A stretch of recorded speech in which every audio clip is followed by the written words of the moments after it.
எஜமானன் நீங்க தானே, என் எஜமானன் நீங்க தானே, எஜமானன் நீங்க தானே, என் எஜமானன் நீங்க தானே.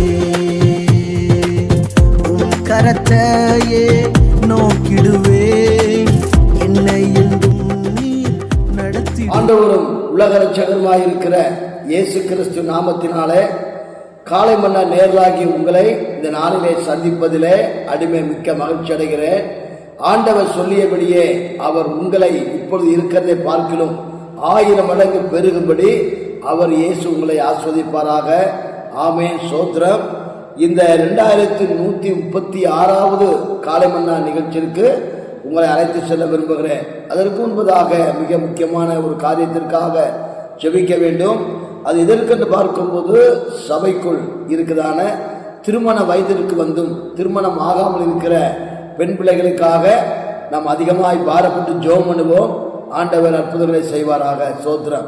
இந்த 2136வது காலமன நிகழ்ச்சியில நான் ஒரு வார்த்தை உங்களுக்கு தீர்க்க தரிசனமாக சொல்ல விரும்புகிறேன். அது என்ன வார்த்தை என்று பார்க்கும்போது சொல்லப்பட்டிருக்கிறது, ஆண்டவர் இயேசு உங்களுக்கு விரோதமாக இரும்புகிற சாத்தானை காலின் கீழே நசுக்குவார். அல்லேலூயா. ஒரு வசனத்தை வாசிக்கிற கவனமாய் கேளுங்கள். ரோமர் நிருபம் 16ஆம் அதிகாரத்தில் 20ஆம் வசனம் இவ்வாறாக சொல்லப்பட்டிருக்கிறது, சமாதானத்தின் தேவன் சீக்கிரமாய் சாத்தானை உங்கள் கால்களுக்கு கீழே நசுக்கி போடுவார். அல்லேலூயா. இது ஆண்டவருடைய வார்த்தை. உங்க குடும்பத்துக்கு விரோதமாக, உங்களுக்கு விரோதமாக, உங்க பிள்ளைகளுக்கு விரோதமாக, உங்க தொழிலுக்கு விரோதமாக, நீங்க செய்கிற ஊழியங்களுக்கு விரோதமாக, உங்க திருச்சபைகளுக்கு விரோதமாக எழும்புகிற சமாதானத்தை கெடுக்கிற சாத்தானை ஆண்டவர் சீக்கிரமாய் உங்கள் காலின் கீழே நசுக்கி போடுவார் என்று சொல்லி ஆண்டவர் பேச்சு கொண்டிருக்கிறார். ஒரு மலை போல இருக்கிற பிரச்சனையை கண்டு நீங்க பயந்து கொண்டு இருக்கிறீங்கல்ல, யார் எனக்கு இந்த பிரச்சனையில இருந்து விடுதலை கொடுக்க முடியும்? ஒவ்வொரு நாளும் இந்த சில காரியங்கள் சமாதானம் இல்லாம இருக்கிறது, சந்தோஷம் இல்லாம இருக்கிறது அப்படின்னு சொல்லி வேதனைப்படுறீங்கள. அதான் சொல்றாரு, எந்த சமாதானத்தை இழந்து போயிருக்கிறீங்களோ உங்க வாழ்க்கையில சமாதானத்தை கெடுத்து போட்ட அந்த சத்துருவை சமாதானத்தின் தேவனே வந்தெரிச்சு வரா, உங்க காலின் கீழே நசுக்கி போடுவார். அல்லேலூயா. நீங்க ஒன்றுக்கும் கவலைப்படாதீங்க. உங்க குடும்பத்தில் இருக்கிற எல்லா பிரச்சனையை உண்டு பண்ணுகிற அந்த சாத்தானை ஆண்டவர் உங்க காலின் கீழே நசுக்கி போடுவார். உங்களுக்கு வியாதி என்ற ஒரு பிரச்சனையை கொண்டிருக்கலாம். ஒருவேளை நீங்க எவ்வளவுதான் செவித்து பார்த்தோம் ஒரு ஆசீர்வாதம் இல்லாம இருக்கலாம். இல்ல நீங்க படித்து முடித்து விட்டு நல்ல ஒரு வேலைக்காக காத்திருக்கலாம். அல்லது பார்க்கும்போது திருமண வயது வந்தும் இன்னும் திருமணம் ஆகாமல் இருக்கலாம். இவைகளும் பூரா தடை செய்கிறது என்ன அப்படின்னா, உங்க வாழ்க்கையில நீங்க சமாதானமா இருக்கக்கூடாது என்று சொல்லி சாத்தான் கிரியை செய்வான். அதைத்தான் சொல்றாரு, உங்க சமாதானத்தை கெடுக்கிற சாத்தான சமாதானத்தின் தேவனே வந்துருச்சு வரான்.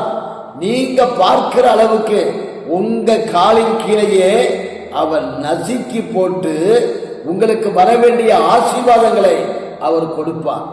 உங்களுக்கு சமாதானத்தை கொடுப்பார், உங்களுக்கு சந்தோஷத்தை கொடுப்பார், உங்களுக்கு நிம்மதியை கொடுப்பார்.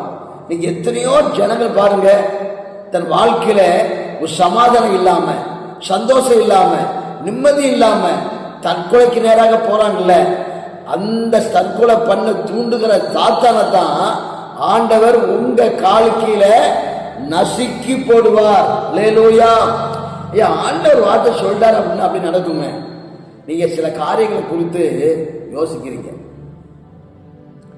நான் எவ்வளவுதான் உபவாசம் பண்ணி பார்க்கிறேன், எவ்வளவுதான் அந்த ரகத்துல ஜெபம் பண்ணி பார்க்கிறேன், எனக்கு இந்த விஷயத்துல மாத்திரம் ஒரு ஜெயம் இல்லை, எனக்கு ஒரு தோல்வி மேல தோல்விதான் இருக்கிறது, இதை என்ன ஜெயித்து வர முடியல, ரொம்ப தடையாக இருக்கிறது, அதனால என் வாழ்க்கையில் என்ன இல்லை, ஒரு சமாதானத்தை நான் பெற்று அனுபவிக்க முடியல அப்படின்னு சொல்லி நீங்க வேதனைப்பட்டு கொண்டிருக்கீங்க.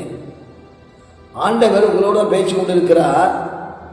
உங்க சமாதானத்தை கெடுக்கிற சாத்தானை, உங்க குடும்பத்தில் சமாதானத்தை கெடுக்கிற சாத்தானை, உங்க பிள்ளைகளும் எதிர்காலம் சரியா இருக்கக்கூடாதுன்னு சொல்லி கெடுக்கிற சாத்தானை ஆண்டவர் சீக்கிரமாய் உங்கள் காலின்கள் நசுக்கி போட்டு உங்களுக்கு ஒரு ஆசீர்வாதத்தை உண்டாக்குவார். அல்லேலூயா. இந்த இயேசுவை போல நல்ல ஒருவர் இல்லைங்க. அவர் நமக்கு நன்மை செய்வதே ஆண்டவருக்கு பிரியம். சொல்லப்பட்டிருக்கிறது, அவர் நன்மை செய்கிறவராகவே சுற்றி சென்றார். பார்த்தீங்களா, ஏசப்பா நமக்கு நன்மை செய்யணும் அப்படின்னா அவருக்கு அவ்வளவு சந்தோஷம். ஏன் தெரியுமா?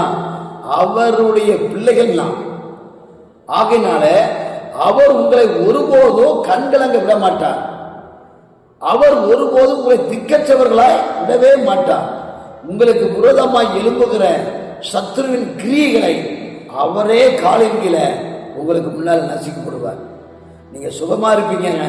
உங்களுக்கு வர வேண்டிய ஆசீர்வாதம், உங்களுக்கு வர வேண்டிய பதவி உயர்வு, உங்களுக்கு கிடைக்க வேண்டிய எல்லா நல்ல காரியங்களை சாத்தான் தடை பண்ணிருக்கான்னு சொல்றீங்கல்ல. சாத்தான் தான் இந்த ஆள் மூலமா கிரியை செய்து எனக்கு வர வேண்டிய நன்மைகளை இந்த ஆள் கெடுக்கான்னு சொல்றீங்களே, அதே சாத்தானை தான் ஆண்டவர் உங்க காலின் கீழே நசுக்குகிறார். அல்லேலூயா. அப்ப நீங்க இனி ஒண்ணு போய் சொல்லுங்க, ஆண்டவரே இந்த வசனத்தின்படி எனக்கு விரோதமாய் எழும்புகிற சாத்தானை என் கால்கள் நசுக்கி கொடுங்க. என் பிள்ளைகளுக்கு விரோதமாய், என் குடும்பத்துக்கு விரோதமாய், என் மனைவிக்கு விரோதமாய், என் கணவனுக்கு விரோதமாய், எதிர்காலத்துக்கு விரோதமாய் ஆண்டவரே விரோதமாய் எழும்புகிற இந்த சாத்தாடு கிரியைகளை ஆண்டவரே நீங்க ஏன் காலுக்கு முன்னால நச்சுக்கு போன சொல்லிருக்கீங்கப்பா, நச்சுக்கு போடுங்க. நாங்க சுகமாய் வாழணும், சந்தோஷமாய் வாழணும், நிம்மதியாய் வாழணும். ஆண்டவரே ஒவ்வொரு நாளும் நாங்கள் செத்து பிழைக்கிறோம்.